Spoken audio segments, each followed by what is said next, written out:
કોંગ્રેસ નેતા ભરતસિંહ સોલંકીનો ગૃહ ક્લેશ ફરી જાહેરમાં સામે આવ્યો. ભરતસિંહના પત્ની રેશમા અને ભરતસિંહના મિત્ર રિદ્ધિ રાજપૂત સામે આવી ગયા. આણંદ વિદ્યાનગર રોડ પર જાહેરમાં જ બંને આમને સામને આવ્યા. રિદ્ધિ રાજપૂત અને રેશમા પટેલ વચ્ચે જાહેરમાં વાકયુદ્ધ થયાની ચર્ચાઓએ જોર પકડ્યું છે. બંને વચ્ચેની ઉગ્ર બોલાચાલીની ઘટના સીસીટીવીમાં પણ કેદ થઈ. આઈસ્ક્રીમ પાર્લર બહાર રેશમા પટેલે રિદ્ધિ રાજપૂતને ધમકાવી હોવાની પણ ચર્ચા છે. રેશમાના મોબાઈલમાં વિડીયો રેકોર્ડિંગ કે વિડીયો કોલ ચાલુ હોય તેવું જોવા મળ્યું.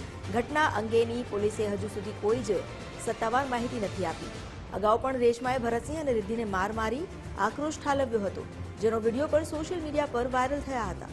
ફરીથી જાહેરમાં રેશમા અને રિદ્ધિની બોલાચાલી થઈ અને મોડી રાત્રે ભરતસિંહને તેની મિત્રને પોલીસ મથકે લઈ જવાની ફરજ પડી.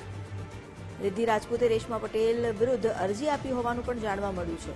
ભરતસિંહ સોલંકી અને રેશમા પટેલ વચ્ચેનો વિવાદ હાલ કોર્ટમાં છે. વધુ જાણકારી આપી રહ્યા છે સંવાદદાતા યશદીપ ગઢવી. યશદીપ, જે ચર્ચાઓએ જોર પકડ્યું છે અને જે સીસીટીવી પણ સામે આવ્યા છે, શું વધુ અપડેટ્સ છે?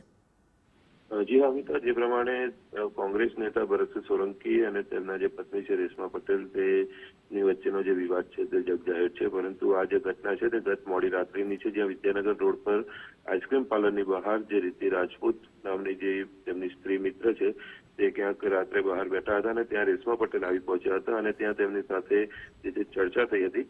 ચર્ચા એ હદે ઉગ્ર બની હતી કે આસપાસ પણ લોકો ઉભા રહી ગયા હતા અને આ જે છે મજ્જત તેને જોતા રહી ગયા હતા. મહત્વનું છે કે મોડી રાત્રે આ જે ઘટના બની હતી ત્યારબાદ જે છે ભરતસિંહ સોલંકી અને તેમના સ્ત્રી મિત્ર છે તે પોલીસ સ્ટેશને પણ પહોંચ્યા હતા.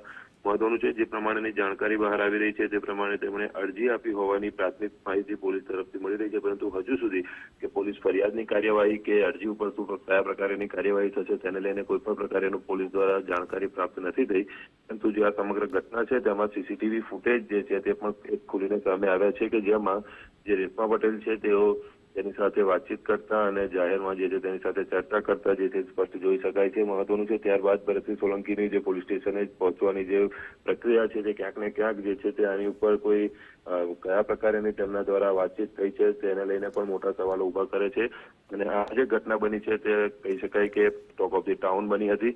મહત્વનું છે કે મોડી રાત્રે આજે બનેલી ઘટના છે ત્યારે ભરતસિંહ સોલંકી જ્યારે પોલીસ સ્ટેશને પહોંચ્યા હતા ત્યારે સ્થાનિક કોંગ્રેસી કાર્યકર્તાઓને પણ કેટલાક લોકો જે છે તે પોલીસ સ્ટેશને દોડી ગયા હતા. એટલે કે હવે કહી શકાય કે ફરીથી જે આ વિવાદ છે એ કઈ પ્રકારે આજે બહાર આવ્યો છે તેને લઈને પણ મોટી જે છે શહેરમાં ચર્ચાઓ છે. હાલ આ સમગ્ર મામલે રેશમા પટેલ કે પોલીસ કોઈનું પણ નિવેદન ખુલીને સામે નથી આવ્યું. ભરતસિંહ સોલંકી પણ જે છે ગત રોજ જયારે પોલીસ સ્ટેશન પહોંચ્યા હતા ત્યારે તેમના દ્વારા પણ કોઈ પણ પ્રકારની પ્રતિક્રિયા આપવામાં આવી નથી. એટલે કહી શકાય કે આ જે સમગ્ર મુદ્દો છે તેમાં શું રંધાઈ રહ્યું છે તેના ઉપર કોઈ સ્પષ્ટતા મળી શકતી નથી. જી આભાર આપનો જાણકારી આપવા માટે.